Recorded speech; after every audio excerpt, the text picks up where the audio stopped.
Using the nth term with adamonlinetutoring. Here are the beginner questions, some of the easier questions that you're likely to find on this topic.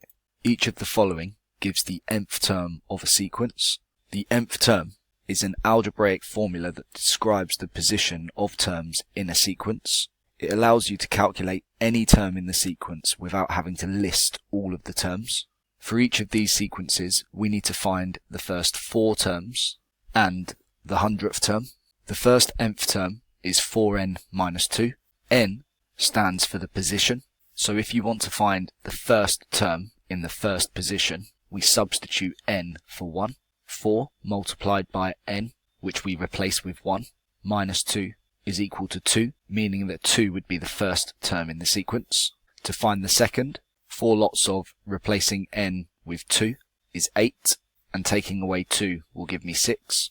For the third term of the sequence, 4 lots of 3, take away 2, is equal to 10. And for the fourth term of the sequence, 4 lots of 4 is 16, take away 2 is 14. Where it's particularly useful is finding a larger number of term, such as the 100th.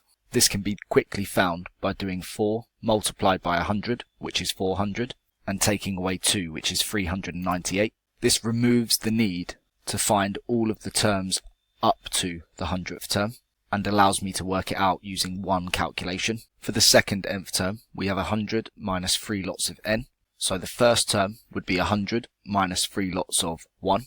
100 take away 3 is 97. A shortcut for listing consecutive terms. Notice from the first example, we can see that the sequence was increasing by 4 each time. This is because the number that was in front of n is your multiple of n, and therefore provides you with the difference between each of the terms, going up by 4 each time. So using this as a shortcut, once I have the first term, I can look at the coefficient of n, which is the number in front. Make sure you include the sign, which in this case would be negative, and that means that each of the consecutive terms will be decreasing by 3 each time. 97 take away 3 is 94. Taking away 3 again to find the third term would be 91, and taking away 3 to find the fourth term would be 88. For the 100th term, 100 minus 3 lots of 100 will be 100 take away 300, which is negative 200. For the last nth term, we no longer have a linear sequence, which means that we will no longer have a common difference of adding or subtracting the same amount each time. This sequence involves an n squared term, which means it's a quadratic sequence, and with quadratic sequences, it's harder to use a shortcut. So the easiest thing to do that would lead to the least mistakes would be to substitute each of the positions individually, like we did for the first question. 2 lots of 1 squared plus 3, making sure I apply BIDMAS correctly, where indices comes before multiplication. So squaring the 1 first, then multiplying by 2 would be 2, plus 3 gives me 5. For the next term, 2 lots of 2 squared plus 3, 2 squared is 4, timesing by 2 is 8, plus 3 is 11. For the third term, 3 squared is 9, times 2 is 18, plus 3 is 21. And for the fourth term, 4 squared is 16, times 2 is 32, and add 3 is 35. And for the 100th term, 100 squared is 10,000, times by 2 is 20,000, and adding 3 is 20,003.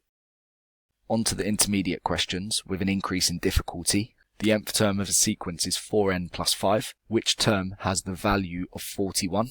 Since the nth term is an algebraic expression that describes the position of terms in a sequence, if I then say that 41 is a term in that sequence, I can equate these two things equal to each other and solve to find n, which will give me the position of that term. Subtracting 5 from both sides will give me 4n, which is equal to 36, and dividing by 4 on both sides gives me n is 9.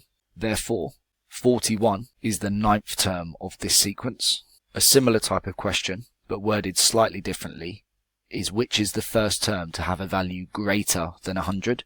So rather than saying 4n plus 5 is equal to 100, we're looking for the first time that we'll achieve a value greater than 100. So using an inequality symbol, again we can solve this inequality to find n, subtracting 5 from both sides. 4n is greater than 95, and dividing by 4, n has to be a value greater than 23.75.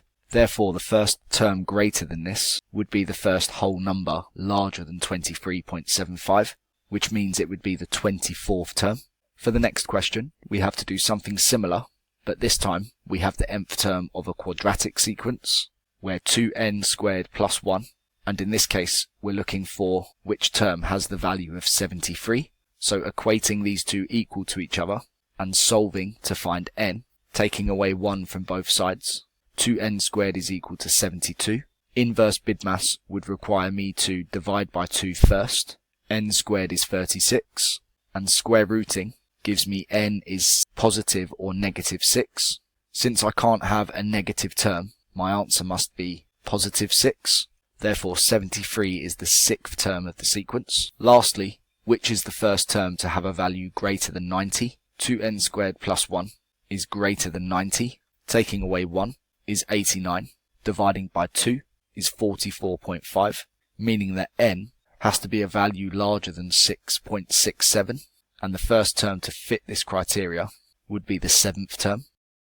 On to the advanced question, one of the trickier questions that you're likely to find on this topic. The nth term of a sequence is 2n squared plus 4n minus 14. Determine whether 272 is a term in the sequence. Again, if 2n squared plus 4n minus 14 algebraically describes any term in the sequence, then equating it equal to 272 will allow me to solve to find n to see if this is a whole number and therefore a term in the sequence or not. This time I do have a quadratic sequence with 3 terms, and the way that I solve these types of quadratics is slightly different to the one that was on the intermediate question. This will require me to make the equation equal to 0, and I can do this by subtracting 272 from both sides, meaning on the left side I'll have 2n squared plus 4n minus 286 is equal to 0. Since all of my terms in the equation are divisible by 2, I can divide through by 2, making the numbers smaller and therefore more simple. N squared plus 2n minus 143 is equal to 0. Now I have a quadratic equal to 0, I can factorize. If the quadratic does not factorize, that means that 272 would not be a term in the sequence.